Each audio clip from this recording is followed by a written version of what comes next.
on the edge of Alaska,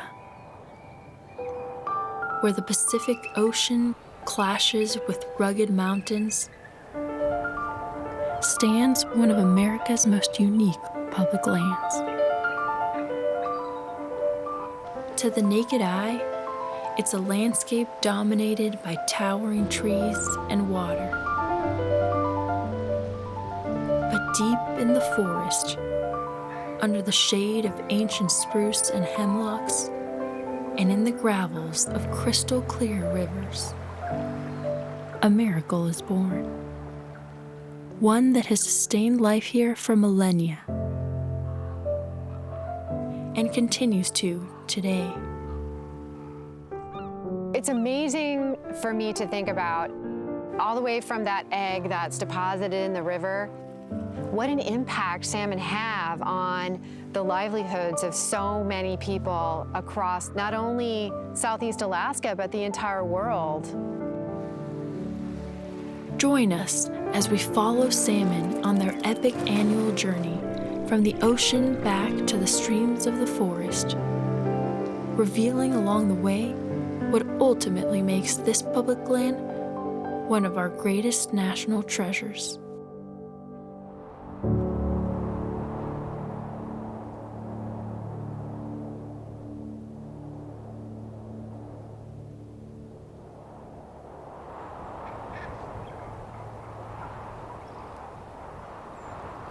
This is the Tongass National Forest of Southeast Alaska.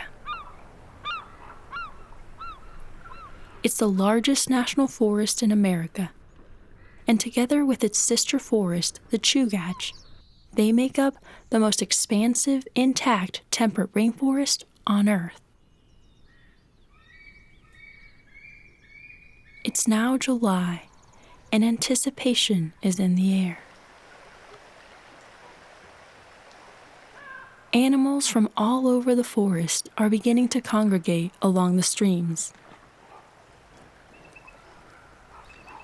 This mother bear and her cubs are the newest arrivals.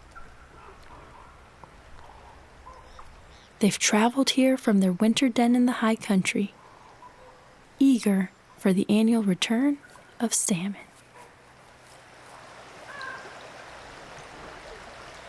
The streams are quiet, but Mom knows that's about to change.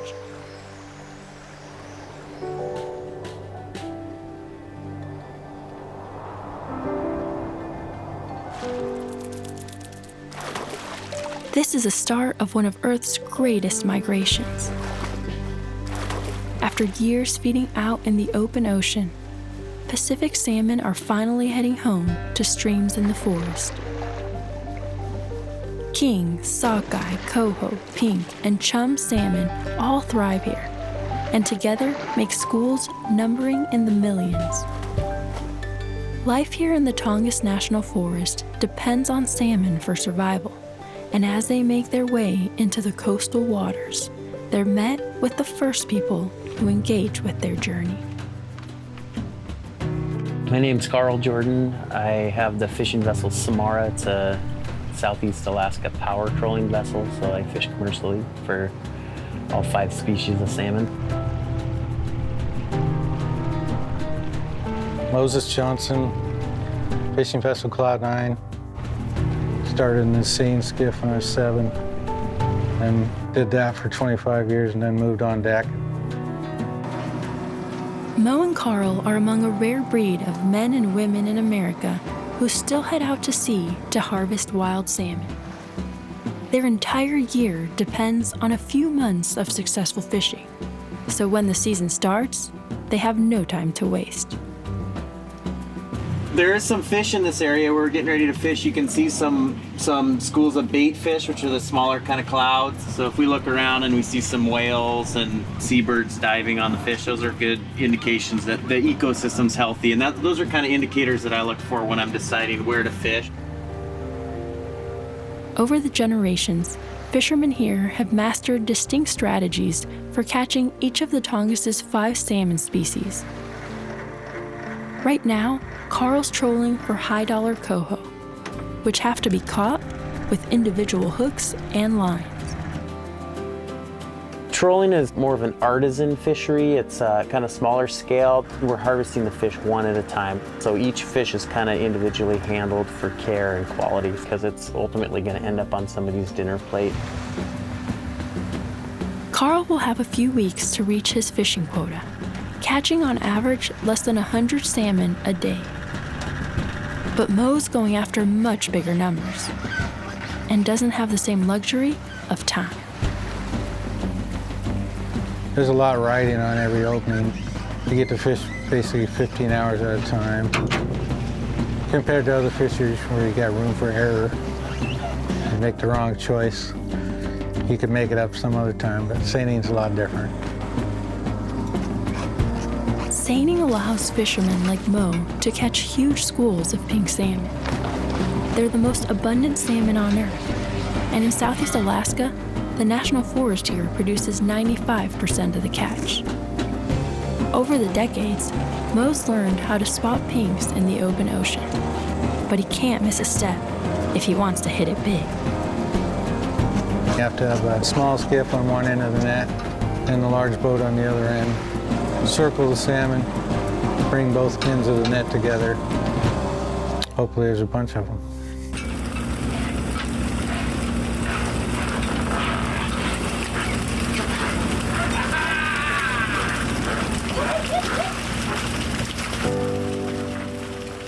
This haul has over 2,000 pounds of wild salmon and is a glimpse at why the Tongass is such a national treasure. It's a public resource that provides healthy food for people around the world and allows fishermen like Mo and Carl to thrive. A large set seining would be, depending upon the price, some years it's thousands and thousands of dollars. And some years you can make your season on one day.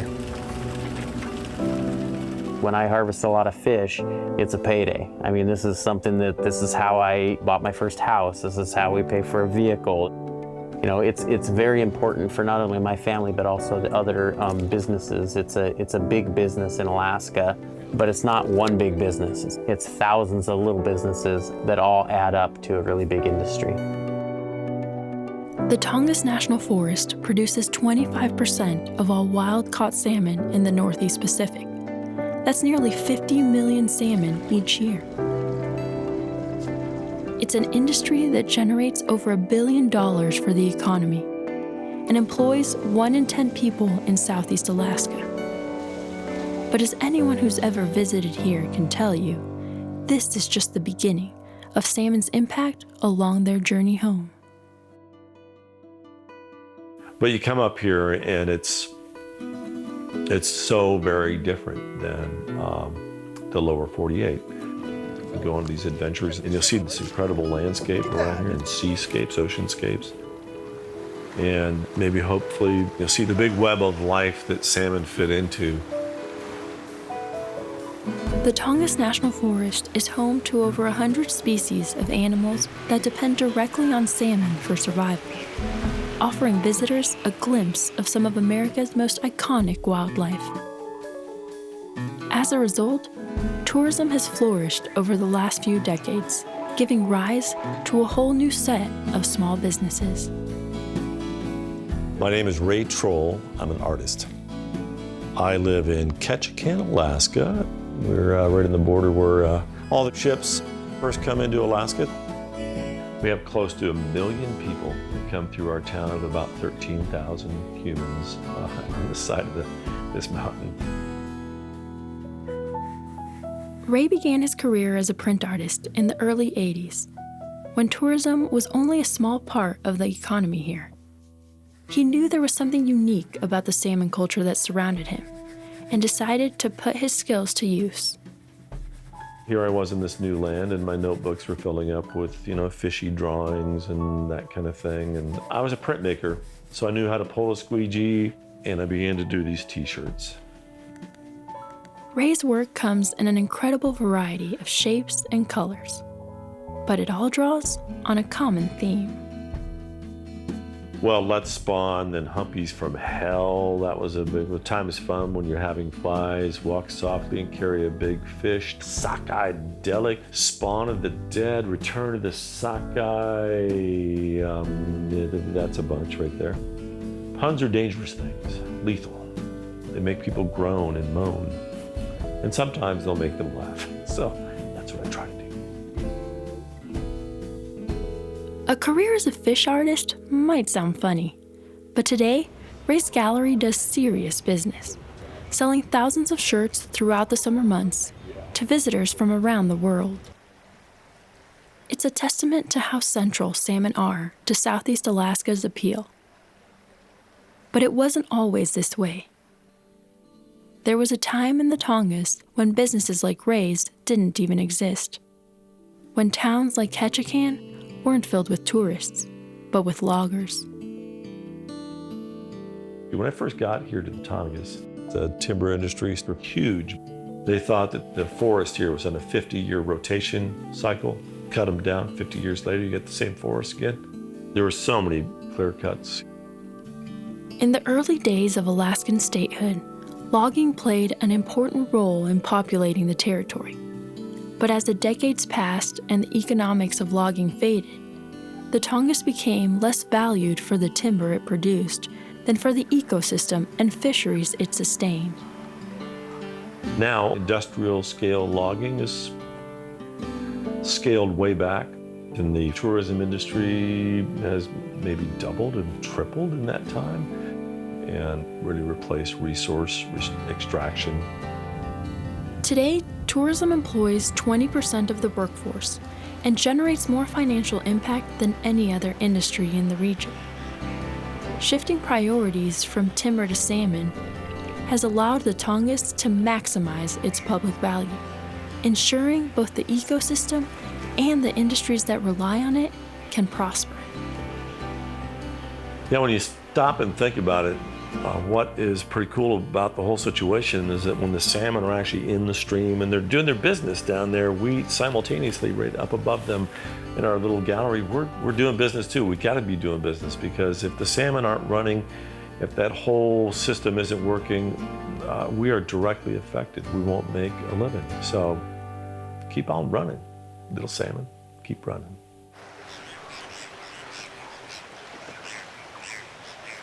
That's a little easier said than done this year, though. It's now late summer, and the past few weeks have been unusually dry.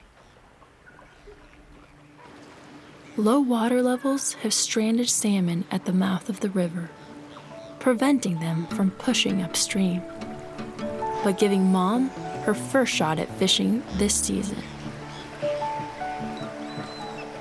She wades out, with her cubs watching closely.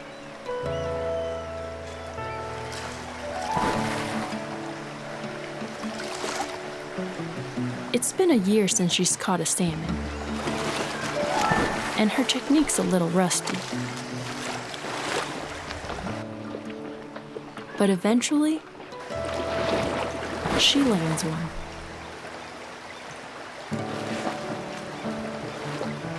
This is the first taste of salmon for our cubs, and the little guy likes it. Maybe a bit too much. The Tongass supports some of the highest densities of brown and black bears on Earth, all looking for their share.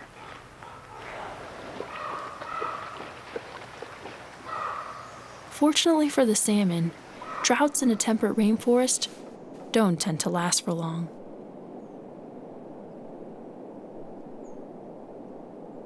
A warm ocean front is moving in, cooling as it rises up the coastal mountains.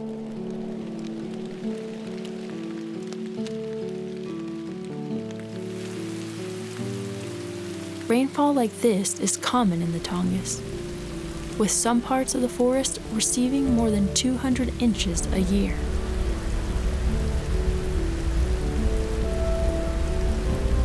In open country, a downpour like this might cause a flood, but here, The forest ushers the rain into 15,000 miles of rivers and streams, the critical spawning grounds for salmon.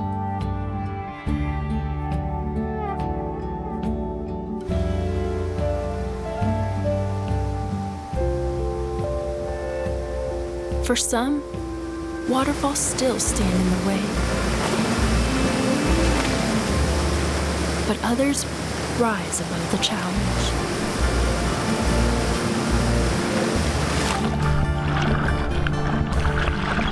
At first, only a few make it through.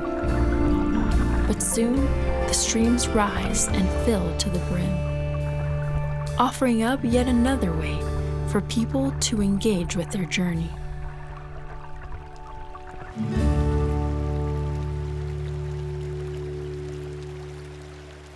When you show up on a river and you've never been to Alaska and all you see is the entire water surface boiling with fish, people, they can't even contain themselves. Tad Kasaka runs classic casting adventures out of Sitka, Alaska. He brings clients out to some of the Tongass's wildest and most productive rivers, with the goal of providing a once-in-a-lifetime experience. I pride myself on the fact that I want people to catch fish. Yeah. We fish for the 5 different Pacific salmon species. We fish the estuaries, the rivers, the saltwater. Anything that catches fish, we do it. We're gonna go a little deeper and you're gonna go right on the edge of the wave. Hours away from the nearest road, surrounded by wildlife and often battling the elements, the people who join Tad here in the Tongass can be in for quite the adventure. Yeah!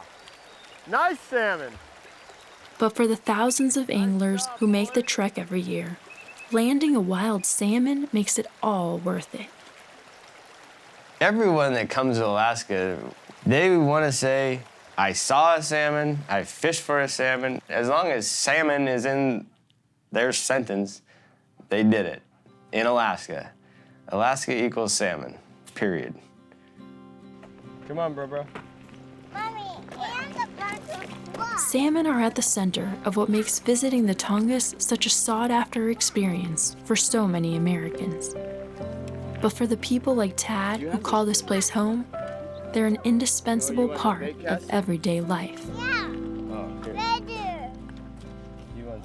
Because the Tongass National Forest has had the foresight to plan for the future, to have salmon as a resource that is prized and highly valued. Jacob and Lucas will be able to fish for it. Their kids will. Their kids will. Yeah, it's a legacy. Salmon is a legacy. Dad is fighting them, and you're gonna net them. Good job. Yeah! Right there, yeah, net job, dog. Nice pink. Woo! Good one, Jakey. Did you tell him thank you? Thank you. Thank you, fish. Oh, he's not upright. Let's make sure he's happy. Oh, goodbye, Pinky. I can see it still, Hey, Daddy. nice job. Can I get a high five?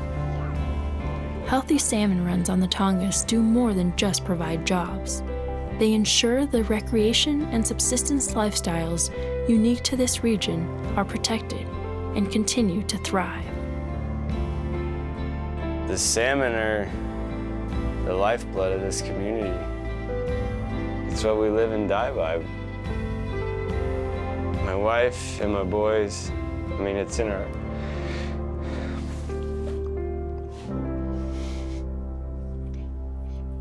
It's in our blood.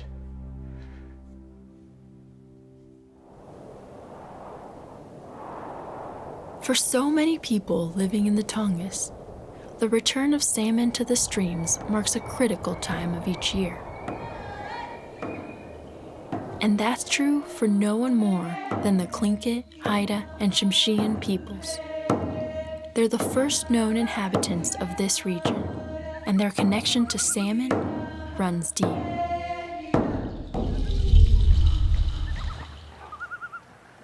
My name is Joel Jackson, and I'm from Cake. Our Tlingit people have lived here in time immemorial. If you look at historically where all the villages were, they were situated around the salmon. It's our way of life. It sustained us for thousands of years. Long before the Tongass was a national forest, the Tlingit people thrived on the abundance of salmon and other resources provided by this landscape, developing a rich language, stunning art, and a vibrant culture. But over the past 200 years, colonization and encroachment have challenged the Tlingit people, pushing the native language to near extinction and threatening their way of life. We started the youth elder camp years ago. We had a series of 15 suicides, all from alcohol. So some of the community members got together. We come to the realization we have to help ourselves. For many here, this is the most important time of year. The arrival of salmon means food on the table, but more importantly, a chance at renewal. A way for village elders, young adults, and children alike to come together as a people and celebrate their traditions. This is a fish. The language, of course, we're pushing to bring back, but at the same time, we want to teach them how we take care of our food and how important it is to respect our traditions and our culture. Okay, what I'll be doing is what they call newspaper-style dry fish. This one's a fully dried sockeye. I learned it from my father years ago. I think it's very important to pass it on. I think if you don't know how things were done, you're missing out on a big part of our history of how our people did things. For nearly 30 years, the Tlingit people of Cake have gathered during the salmon run for culture camps like this one, sharing and strengthening their community through education. Healthy salmon runs on the Tongass have always played an important role for the people in the region, but are now more vital than ever, ensuring the preservation of native identities and the continuation of their unique way of life.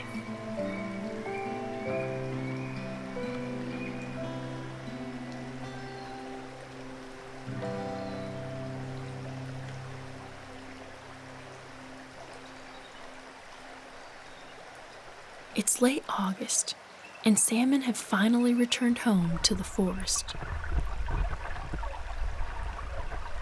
Millions have run the gauntlet to reach the same stream and often the exact spot where they were born. But they're not the same as when they started the journey. Fresh water has transformed their silver bodies and activated their instincts for spawning. Males and females pair up.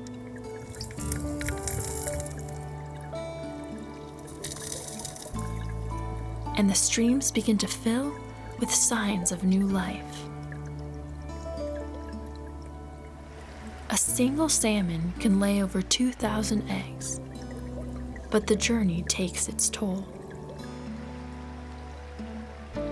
All Pacific salmon die after spawning, but their bodies are filled with nutrients from the open ocean, and as they're dragged from the streams by bears, eagles, and ravens, they fertilize the trees.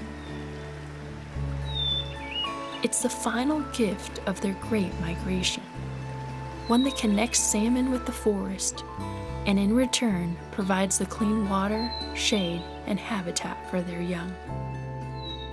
This cycle makes the Tongass one of America's most valuable tracts of public lands, and the Forest Service isn't taking that for granted.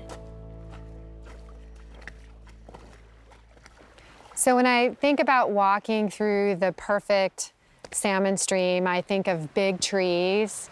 I think of some of those trees being down in the river. It's a crazy, complex environment, and it's alive with fish. Sheila Jacobson is a fisheries biologist with the U.S. Forest Service. And that is 1.6. Along with hydrologist K.K. Prussian, she studied salmon year-round to understand how a healthy forest can keep this resource thriving. Coho, 53. For us, it's so important to understand what salmon need in the stream system, and therefore we need to get out there and look at that. Sheila and KK's teams travel across the Tongass, 19-1. monitoring both healthy streams and streams impacted by past logging activities. Most are topside surveys, but sometimes getting the full picture requires diving in. So as you're snorkeling through the stream, every area in that stream is being utilized. You're going to see all of these juvenile salmon. It's just an incredible, diverse environment. Fish counts and stream surveys have helped the Forest Service create some of the best protections for salmon on Earth. And breakthroughs in this research have even helped them mend streams damaged in the past. 94% of the streams and rivers on the Tongass are completely intact. And it's that last 6% that we're focusing our restoration actions on and correcting some of those past management impacts. These activities help keep the Tongass as a top producer of salmon today. But with climate change and other global impacts on the horizon, their work is more important than ever, ensuring the people and wildlife who depend on salmon today can continue to for generations to come. Wow, there's trees in all directions. It is pretty amazing, you know, this guy that's so big and spends a little bit of its life in the stream, leaves, goes a long ways away, comes back to the exact same stream, and in that process provides food for so many Alaskans, jobs, you know, is a huge part of our tourism industry, and really does a lot to the people in Southeast Alaska. The Tongass is a very special place for salmon, and as long as the environment's taken care of, it's going to keep going on forever, and it's important to keep it that way. For me, conservation it's a way to utilize. We're conserving the resource so that we can sustainably manage it and continue to harvest off of it. I don't know, I get to go out and get paid to go fishing with people and show them our world, and then I get to come home and take my boys out. You see them come in, and you see the fish jumping in the bay. It just brings a smile to your face. There's nothing like it in this world, I don't think. But the Tongass isn't ultimately just special to the people who live here. It's a true national treasure, a place whose impact is felt all over the country and even beyond. It's crazy to think that when you go to the store and purchase that piece of wild Alaskan salmon, it's produced on this forest.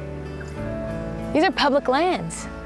You know, we all depend on it, and the salmon are a huge part of it, and it is my responsibility as well as my coworkers and really all of our responsibility to maintain these conditions through time. For now and for the future, the Tongass must remain the treasure that it is. A haven for salmon and other wildlife, a natural attraction that draws in millions, a bustling center of commerce, and a place that people of so many different walks of life can call home.